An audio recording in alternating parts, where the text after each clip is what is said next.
우리 교회는 지난주부터 성령 강림절을 보내고 있습니다. 성령 하나님은 예수님이 승천하신 이후에 우리에게 오셔서 우리와 매일 동행해 주시는 하나님입니다. 그래서 성령 강림 주일은 그리스도인들이 성령님과 동행하면서 내가 하나님과 동행하며 복되게 살겠다, 이것을 결단하기도 하고, 또한 함께 살면서 그 변화를 누리는 절기이기도 합니다. 그래서 이번 성령 강림 주일 동안은 이제 수련회 이전까지, 여름 수련회 이전까지는 우리가 함께 하나님과 함께 살아가는 그리스도인의 모습에 대해서 같이 지속적으로 묵상해 보고자 합니다. 하나님은 어떤 분이신가에 대한 묵상도 좋지만, 이제는 그 하나님과 함께 살아가는 우리는 어떤 존재인가, 하나님의 어떤 말씀을 보고 어떻게 따라 살 것인가, 여기에 대해서 묵상할 텐데요. 포인트는 하나님과 함께 그리고 살아가는 이 두 가지입니다. 여러분, 하나님과 함께 삽니다. 그리스도인들은 내 생각이 기준도 아니고요, 세상의 주류, 세상의 유행이 기준도 아닙니다. 우리의 창조자 되시고 인도자 되신 하나님을 기준으로 살아갑니다. 그래서 그 구체적인 행동을 우리는 이렇게 하죠. 하나님과 함께 산다는 것은 우리에게 주신 하나님의 그 말씀, 그 뜻대로 살아간다는 거고, 그래서 이 시간 여러분들과 함께 다른 게 아니라 하나님의 말씀을 보고 있는 거죠. 하나님과 함께라는 것은 하나님의 말씀을 제가 보겠습니다라는 구체적인 의미를 담고 있습니다. 그럼 그렇게 하나님과 함께 두 번째 살아간다라는 건 뭘까요? 교회에서 그냥 이 시간 말씀 보고 듣고 끝나는 게 아니라 하나님의 그 말씀을 내 삶에 적용해보고, 말씀을 기준으로 내 삶에 다른 것이 있다면 그걸 바꾸려고 하는 겁니다. 그러면 점차 변화돼가는 내 모습을 보면서 하나님이 정말 살아계시고 역사하는구나라는 것을 우리가 알게 되고 누릴 수 있게 됩니다. 그래서 오늘 이 시간부터는 말씀에 내 모습을 비추어 보면서 하나님 말씀을 기준으로 내 삶을 변화시켜 나아가기를 원합니다.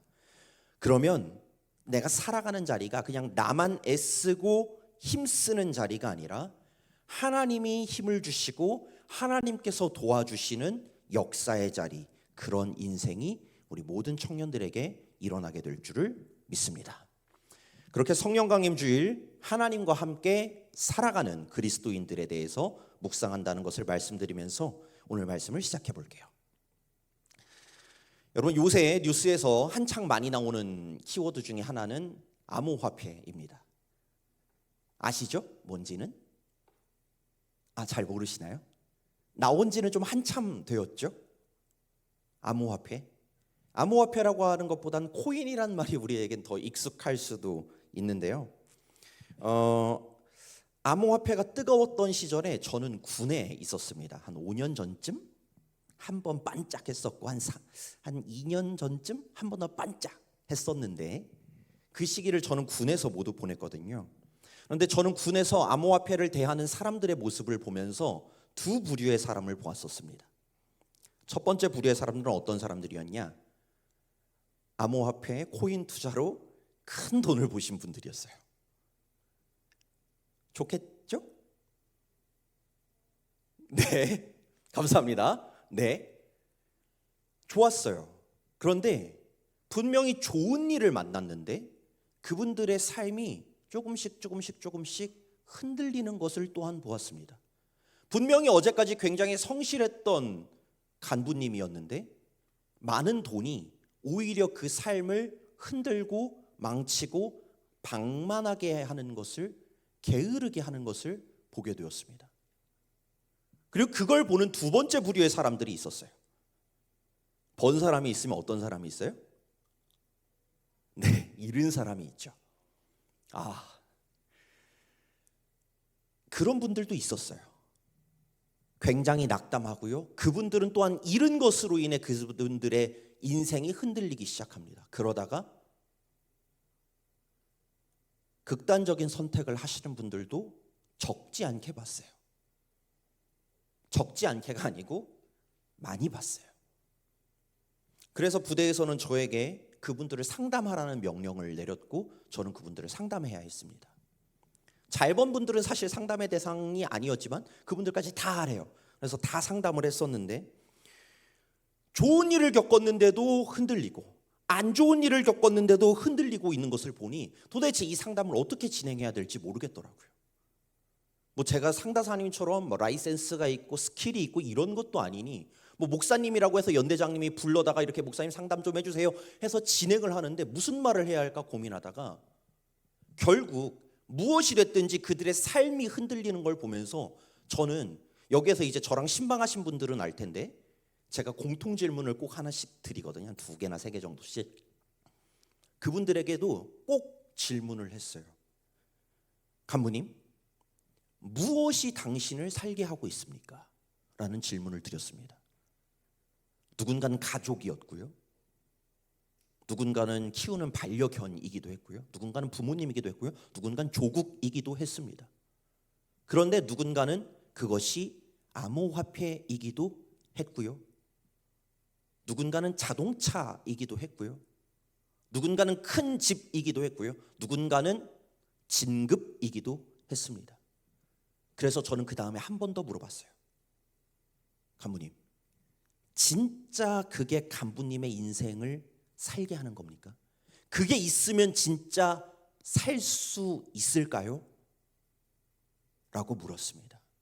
그게 간부님을 살게 할 거라고 생각하십니까? 암호화폐를 많이 번 사람도 돈을 많이 벌어도 그 인생이 흔들리고 그것을 잃어도 흔들리는 판국에 간부님이 얘기하는 나는 무엇으로 살까의 그 무엇이 흔들리지 않는다고 단언하실 수 있습니까? 라고 물으며 상담을 진행했던 경험이 있어요. 여러분, 저는 이 시간 여러분들에게도 묻고 싶습니다. 여러분들은 무엇 때문에 사시나요? 아무리 힘들어도 정말 힘들어도 내가 이게 있기 때문에 계속 살아갈 수 있어라고 생각하는 게 무엇인가요?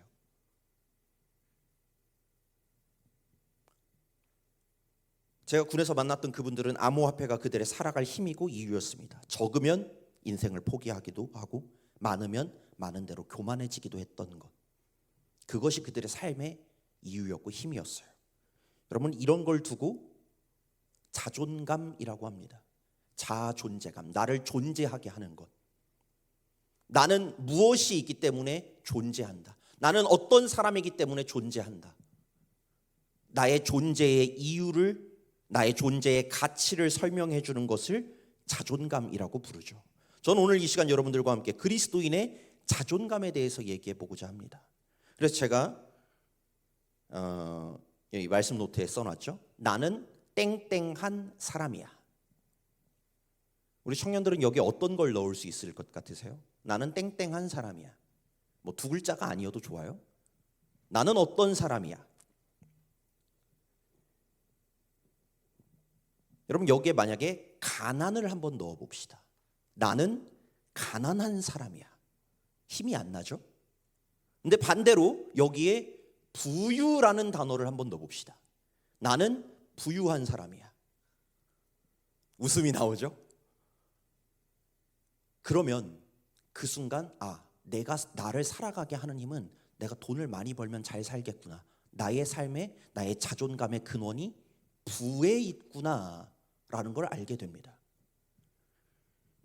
누군가는요, 경제력을 자신의 자존감의 근원으로 두고 살아갑니다. 난 부유한 사람이야. 역시 나는 가치 있고 나는 의미 있는 삶을 살고 있어. 누군가는 정보력을 가지고 있기도 합니다. 누군가는 사회적 영향력, 지위를 가지고 있기도 합니다. 야, 저 사람 뭐 한대? 야, 저 사람 어디 회사 이사야. 어디 회사 사장이야. 어디 벤처 해가지고 지위도 있고 얼마 벌었대. 돈도 있어. 그게 그 사람의 자존감의 근원이 되기도 합니다. 그 소리를 들을 때마다 어깨가 뿜뿜해지신다면. 그것만 그럴까요? 여러분, 신체적 매력도 나의 자존감의 근원이 되기도 합니다. 여기 20대 분들 있으시죠? 여러분들이 20대 후반을 달려갈수록 여러분들이 자꾸 되뇌이는 말이 뭔지 아세요? 난 아직도 20대잖아 라는 말입니다. 여러분, 그 말이 어떤 영향을 미칩니까? 난 20대니까 괄호 열고 아직 살만해 괄호 닫고. 30대라고 죽을 거라는 거 아닙니다. 저도 30대예요. 네. 여러분, 신체적 매력이 그 사람의 자존감의 근원이 됩니다. 얼굴이 멋지고 예쁜 사람들, 그것이 자신의 자존감의 근원이 됩니다. 난 예쁜 사람이니까, 난 잘생긴 사람이니까, 나는 키가 180이 넘는 사람이니까 전 자존감의 근원이 없죠? 그런 사람들도 있어요. 여러분, 신체적 매력도 자존감의 근원이 됩니다. 그것만 그럴까요? 인간관계도 자존감의 근원이 됩니다. 나 누구 알아? 누구 알아? 누가 날 찾아와? 내가 누굴 찾아갈 수도 있어. 나 그 사람하고 관계가 좋아. 사람들 사이의 그 관계에서 오는 즐거움이 나의 자존감의 근원이 될 수도 있습니다. 그런데 여러분, 우린 여기서 한 가지를 좀 짚어봐야 됩니다. 그것들이 뭐 경제력이든 정보력이든 지위든 신체적 매력이든 이런 것들이 우리의 삶에 영향을 분명히 줍니다. 안 주지 않습니다. 분명히 줍니다. 그런데 그게 정말 나를 살게 하는 걸까? 그게 정말 나의 인생에 결정적 영향을 미치는 것들일까? 에 대해서 우리는 짚어봐야 돼요. 그걸 저는 오늘 말씀 노트에 상관관계와 인과관계라고 써놨습니다. 여러분, 상관관계가 뭡니까? 상관 있다라는 겁니다. 이거에 대한 예시를 하나 들어볼까요? 여러분, 제 키가 173.9입니다. 지난번 겨울 수련회 하면서 몇몇 분들은 알게 되셨는데 제 키 맞추신 분들이 있거든요. 눈대중으로. 여러분, 173.9 이 키면 연애할 수 있을까요? 감사합니다. 180이 안 되잖아요. 한때는 180이 안 되면 루저라고 불렀었는데, 여러분, 제 키가 저의 연애에 영향을 미칠 겁니다. 상관이 있을 겁니다. 키 크신 분들은 저를 남자로 보기가 어려울 겁니다. 나와 키가 비슷하거나 작으니까. 너무 끄덕이시네. 분명히 제 키와 연애는 상관이 있습니다. 그러나 제 키 때문에 제가 연애를 할 수 있다 없다 인과관계를 얘기할 수는 없습니다. 제 키가 제 연애에 결정적 영향을 미치는 건 아닐 가능성이 훨씬 큽니다. 제 키보다 문제가 되는 건 저의 인성이겠죠. 네. 뭐 목사님 인성 좋아요 이런 얘기는 한마디도 안 하시고, 네. 여러분, 이거를 똑같이 우리의 삶의 문제로 가져와 봅시다. 나의 삶의 자존감의 영역으로 가져와 봅시다. 여러분, 경제력, 지위, 학력, 신체적 매력, 이것들이 우리 인생에 좋은 영향을 끼칠 수 있습니다. 좋아요. 누가 키 크면 안 좋겠어요? 저도 위에 공기 한번 마셔보고 싶어요. 돈 많으면 좋아요. 여러분들 신방할 때 더 맛있는 거 사줄 수 있어요.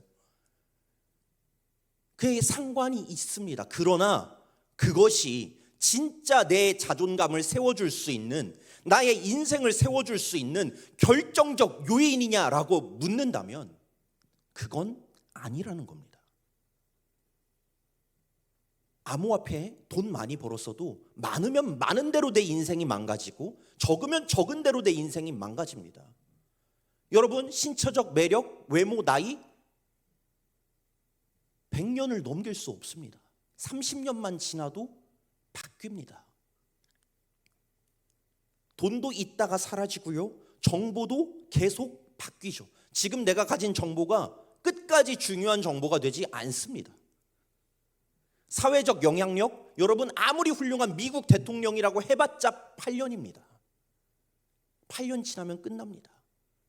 여러분, 이런 것들은요 영원하지도 않습니다. 시간이 흐르면 사라지거나 바뀝니다. 일관되지도 않습니다. 시간이 흐르면서 똑같이 유지되지도 않습니다. 언젠가 사라지고 맙니다. 그러면 진짜 우리를 세워줄 수 있는 나의 자존감은 흔들릴 것들이 아니라 어디에서 찾아야 할 것인가? 그걸 찾기 위해 오늘 말씀을 함께 보려고 해요. 오늘 기드온을 함께 살펴봅시다. 여러분, 오늘 사사기 말씀에 보면요, 기드온이라는 사람이 나옵니다. 하나님께서 기드온이라는 사람을 이스라엘의 장군으로 부르시는 장면입니다. 근데 그를 부르실 때 기드온이 하나님께 뭐라고 대답하고 하나님께서는 기드온을 뭐라고 부르면서 그를 장군으로 끌어올리시는지를 잘 살펴보십시오. 제가 다시 한번 읽어드릴게요. 11절부터. 여호와의 사자가 아비에셀 사람 요아스에 속한 오브라에 이르러 상수리 나무 아래에 앉으니라. 중요하지 않은 건 조금 빨리 읽겠습니다. 마침 요아스의 아들 기드온이 미디안 사람에게 알리지 아니하려 하여 들키지 않으려고 밀을 포도주 틀에서 타작하더니, 들키면 뺏길 수 있으니까 밀을 몰래 타작하고 있었어요. 숨어서. 여호와의 사자가 12절입니다. 여호와의 사자가 기드온에게 나타나 이르되 큰 용사여. 분명히 말합니다. 기드온에게 크다고 말합니다. 큰 용사여 여호와께서 너와 함께 계시도다 하매, 이게 되게 중요한 말이에요. 큰 용사여 여호와께서 너와 함께 계시도다. 이걸 좀 기억하시면서 넘어갑시다. 그런데 기드온은 이렇게 대답하죠. 13절은 좀 긴데, 하나님 우리를 버리신 거 아니었어요? 우리가 이렇게 힘들잖아요 라고 하나님께 투정하니까 14절에서 하나님이 다시 이릅니다. 그래서 내가 너를 부른다. 너는 가서 이 너의 힘으로 이스라엘을 미디안의 손에서 구원하라. 내가 너를 보낸 것 아니냐 하시니라. 포기한 거 아니야. 내가 너를 선택했고 너를 보내서 이스라엘을 구원할 거야. 그러자 기드온이 15절에서 이렇게 하나님한테 응답합니다. 우리 15절 말씀은 앞에 화면 보면서 함께 같이 읽어보도록 하겠습니다. 15절 말씀, 그러나부터 읽을 건데요, 기드온이 자기 자신을 뭐라고 설명하는지 소개하는지 우리 15절 말씀 같이 읽겠습니다. 시작. 그러나 기드온이 그에게 대답하되 오 주여, 내가 무엇으로 이스라엘을 구원하리이까? 보소서, 나의 집은 므낫세 중에 극히 약하고 나는 내 아버지 집에서 가장 작은 자니이다 하니. 기드온은 자기 자신을 작은 자, 약한 집안에 속한 사람이라고 소개합니다. 기드온의 자존감의 근원에는 자신의 집안이 있습니다. 므낫세 지파 중에 우리가 세력이 제일 약해요. 그런데 심지어 그 므낫세도 약한 지파예요. 나는 작은 사람입니다. 나는 땡땡한 사람이야. 나는 작은 사람이야. 나는 세력 없는 므낫세에 속한 사람이야. 나는 그 므낫세 중에서도 가장 힘없는 집에 있는 사람이야. 이게 기드온의 자존감이었습니다. 낮은 자존감이었죠. 그는 그의 자존감의 크기를 그래도 유다 지파만큼 좀 커야 할 만하지 않을까? 세력에서 찾고 있었고, 힘에서 찾고 있었고, 규모에서 찾고 있었습니다. 그런 하나님께서 기드온에게 기드온의 자존감의 근원을 바꾸어 버리십니다. 집안이 아니라 이것 때문에 너는 큰 용사다라고 얘기하시는 거죠. 16절 말씀 같이 읽어보겠습니다. 16절 앞에 화면 보시면서 같이 읽을게요. 시작. 여호와께서 그에게 이르시되 내가 반드시 너와 함께 하리니 내가 미디안 사람 치기를 한 사람을 치듯 하리라 하시니라. 아멘.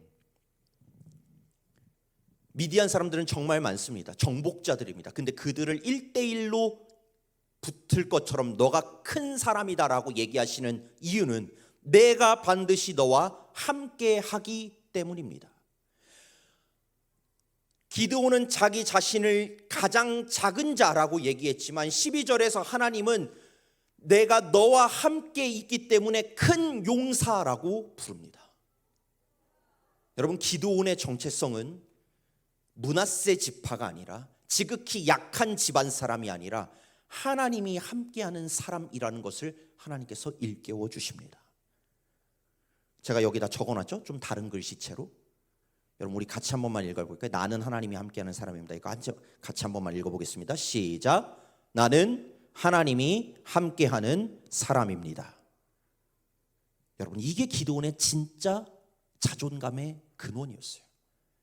나는 하나님이 함께하는 사람이다. 나는 작은 집안에 속한 사람이다. 나는 므낫세에 속한 사람이다가 아니라 나는 하나님이 함께하는 사람이다. 그래서 큰 용사고 미디안을 1대1로 붙어서 이길 수 있는 사람이 되는 거였죠. 여러분, 이제 다시 한번 묻겠습니다. 여러분들의 자존감의 근원은 뭡니까? 여러분들의 자존감의 근원은 어디에서 나옵니까? 부모님의 재산? 지금 살고 있는 집?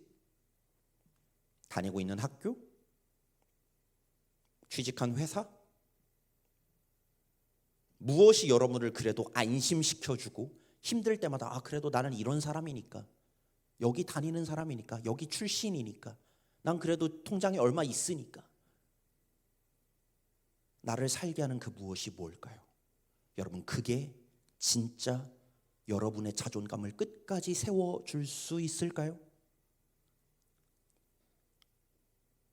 처음에 암호화폐를 예로 들었습니다. 누군가는 암호화폐가 자신의 인생의 의미와 가치를 결정해주는 자존감의 근원이었습니다. 그러면 생각해 보세요. 여러분, 내 인생과 암호화폐 중에 뭐가 더 큰 겁니까? 암호화폐죠. 그게 내 인생의 가치 있음과 없음을 결정해 주는 거니까요. 여러분, 누군가는 자신의 자존감을 멋진 자동차에서, 좋은 회사에서, 부유한 경제력에서, 높은 지위에서 찾습니다. 그게 자신보다 커집니다. 여러분, 좀 억울하지 않으세요? 여러분, 좋은 학교가 내 인생보다 큽니까? 여러분, 한 영혼의 가치보다 크다고 할 수 있습니까? 내가 진짜 내 인생에서 지금 중요하다고 생각하는 그것이 내 인생을 의미 있게 만들어준다면, 내 인생의 의미와 가치를 그게 결정해 준다면, 나는 나보다 그걸 더 크게 여기고 있는 거일 겁니다. 여러분, 그러기엔 너무 작지 않습니까? 그러기에는 시간 지나면 없어져 버리는 것들이지 않습니까?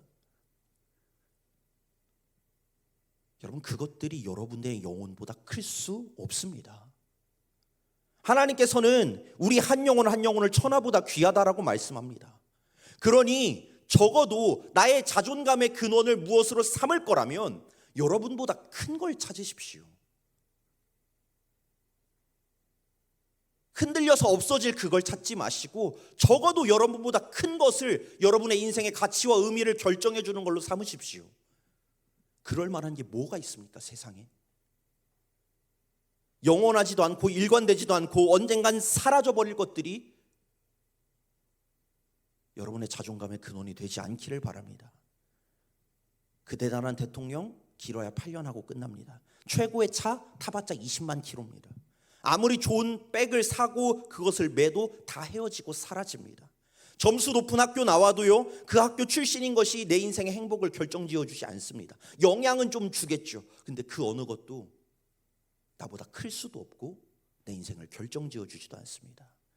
여러분, 세상의 작은 것들, 여러분의 영혼의 소중함과 비교할 수 없고 작고 사라져버릴 것들이 아니라 더 크고 온전한 것을 여러분의 자존감의 근원으로 삼으십시오.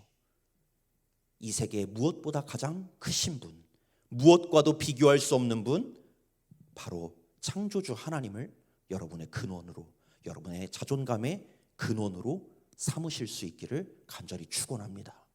여러분, 하나님을 근원으로 삼으면 두 가지 우리에게 유익이 있습니다. 첫 번째는요, 세상 것으로 흔들리지 않습니다. 내 중심에 세상 게 들어있는 게 아니라 하나님이 계시니 세상의 것이 이만큼 변해서 좋아지고 나빠지고 이것의 영향을 받지 않게 됩니다. 세상 사람들은요, 돈이 중심에 있으면 돈의 흐름에 따라서 그 사람의 인생의 가치가 좌우됩니다. 땅을 가지고 있는 사람은 땅의 가치에 따라서 인생이 좌우됩니다. 학교에 따라서 좌우됩니다. 근데 하나님을 중심에 모시면 세상의 변화가 두렵지 않습니다. 하나님 안에서 견고한 사람이 되어갑니다. 세상에 유혹이 오든 핍박이 오든 아픔이 오든 그것을 이겨낼 수 있는 단단함이 우리의 중심에 있습니다. 두 번째는 내 자존감의 근원이 하나님이 함께 계시면요, 세상의 것으로 흔들리지 않잖아요. 그럼 비교할 수 없는 사람이 됩니다. 비교할 수 없다는 말이 뭐냐고요? 타인의 시선으로부터 자유로워진다는 겁니다. 여러분, 세상 나가면 우리는 뭘 당합니까? 항상 비교당합니다. 내가 낸 보고서 남의 거랑 비교당합니다. 점수가 매겨집니다. 줄이 세워집니다. 그것으로 나의 인생과 가치가 결정됩니다. 너는 연봉 얼마짜리 사람, 너는 몇 퍼센트 계층에 있는 사람, 모든 것이 비교라는 틀 속에서 살아갑니다. 왜? 그 중심에는 세상에 없어지고 변할 것들이 있으니까요. 그런데 나의 자존감의 근원에 하나님을 모시기 시작하면 비교할 수가 없습니다. 그 중심에 세상의 것과는 차원이 다른 하나님이 계시니까요. 누군가 야, 저 신요셉은 돈 얼마나 모았대냐? 나는 거기에 관심이 없어요. 뭐 먹고 살 만큼 했겠지. 그건 중요하지 않아요. 왜? 내 중심에는 하나님이 나의 자존감의 근원이니까. 그게 뭐가 중요해? 하나님이 있는데. 비교할 수 없는 사람이 됩니다. 그들의 말로 흔들리지도 않고 비교당하지도 않습니다. 그래서 내 마음의 근원에, 나의 자존감의 근원에 하나님이 계시면 스스로 흔들리지도 않고 세상과 타인으로부터도 흔들리지 않는 사람이 됩니다. 여러분, 이 두 가지 유익을 우리가 살아가는 세상 가운데서 누리며 살아가시기를 간절히 바랍니다. 이제 설교를 맺을게요.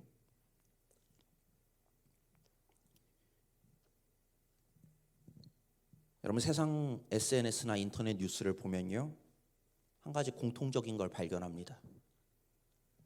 한순간은 잘된 걸 자랑합니다. 인플루언서들 예쁜 모습을, 좋은 제품을 자랑합니다. 그러다가 그 자랑으로 인해서 그 사람의 인생이 떨어지는 걸 보게 됩니다. 한때는 좋았던 것들이 한때는 그 인생을 망치는 걸로 변해버리더라고요. 세상 것들이 영혼을 흔드는 모습을 보게 됩니다. 여러분, 세상 먹고 사는 것들, 입을 거 필요해요. 하나님 그거 모르지 않습니다. 그런데 그런 것들은 필요하지만 가장 중요한 건 아닙니다. 그것들이 내 인생에 영향을 끼칠 수 있고 상관 있겠지만 그것이 내 인생을 좌우할 수 있는 결정적 요건은 아닙니다. 여러분, 나보다 작은 것들 내려놓으시고 무엇보다 크신 하나님을 우리의 첫 번째 자존감, 우리의 근원으로 삼으실 수 있기를 바랍니다. 우리 그래서 마지막에 이렇게 인사해보고 설교를 마치려고요. 우리 옆에 있는 분 한번 보실래요? 네, 이렇게 서로 좀 두리번 하면서 적당히 짝을 맞춰보세요. 네, 저희 혼자 계신 분인데 저 보셔도 되고 여기 앞에 있는 우리 미애청님 보셔도 되고, 네, 적당히 짝을 맞춰보시고 이제 적당히 짝을 잡았으면 둘셋끼리 눈빛이 마주쳤으면 우리 같이 이렇게 인사해 봅시다. 나는 하나님이 함께하는 사람입니다. 우리 한 번만 더 해볼까요? 당신은 하나님이 함께하는 사람입니다. 네, 감사합니다. 여러분 어떤 자동차를 가진 사람이 아닙니다. 어떤 집을 가진 사람이 아닙니다. 얼마나 통장을 가진 사람이 아닙니다. 그 작은 것들에 자존감을 두지 마십시오. 여러분들은 하나님이 함께하는 사람입니다. 전능하고 영원한 사랑으로 우리와 함께 하시는 하나님이 계신 하나님의 사람으로 존귀한 인생 살아가시기를 간절히 축원합니다.